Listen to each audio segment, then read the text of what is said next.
you talked about some Brazilian companies.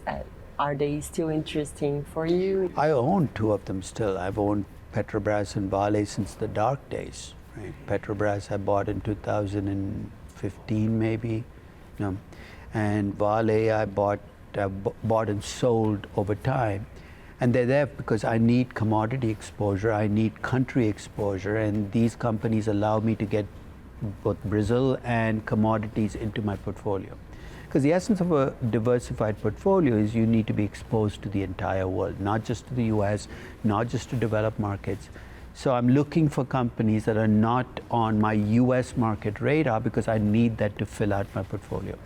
So one of the advantages I've had, because I travel and I teach and I value companies in different parts of the world when I teach there, is I have a Turkish company called Enka in my portfolio, and it's a company that I'd never heard of until I showed up in Turkey a couple of years ago. I valued the company. I said, this is interesting. It's a construction company that managed to take advantage of the European sanctions after the Russian invasion of Ukraine. Enka stepped into the breach and has huge growth in Russia and Eastern Europe.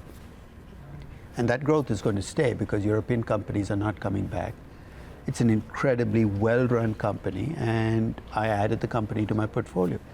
But to me, because I travel, this happens in the course. In a sense, it's part of how I approach life. I don't compartmentalize. This is what I'm doing for investing. This is what I'm doing for teaching. This is what I do for my writing ends up becoming part of my teaching, which becomes part of how I invest.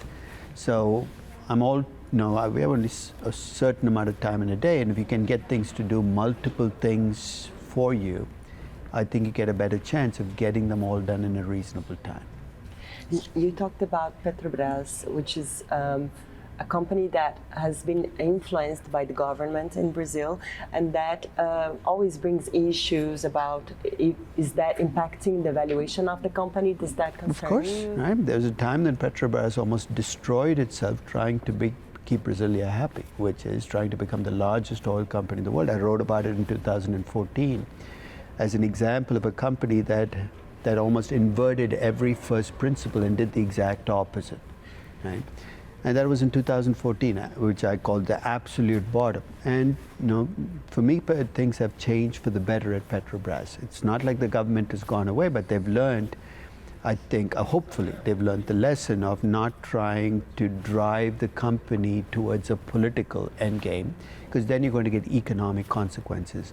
The management has shifted, so I think there's a better recognition of their limits as a company, what you can or cannot do as an oil company. So I'm glad, I have 3 oil companies in my portfolio. One is Petrobras, one is ExxonMobil, and one is a company called Lukoil, which I've had to write off. That was my Russian oil company, a really well-run company, but after the Russian invasion of Ukraine, when they essentially put sanctions, I had to buy the ADR listed in London because you couldn't buy the Russian stock. They effectively wiped out the value of all those ADRs. So that's one of I'm not getting that money back. That's, unless I go to Russia and try to get my money back, which I'm not doing. So, Petrobras stays in my portfolio because I think at this point it's as good an oil play as any other. Again, it gets me some Brazil exposure, it gets me some oil exposure, and I'm okay with it in my portfolio.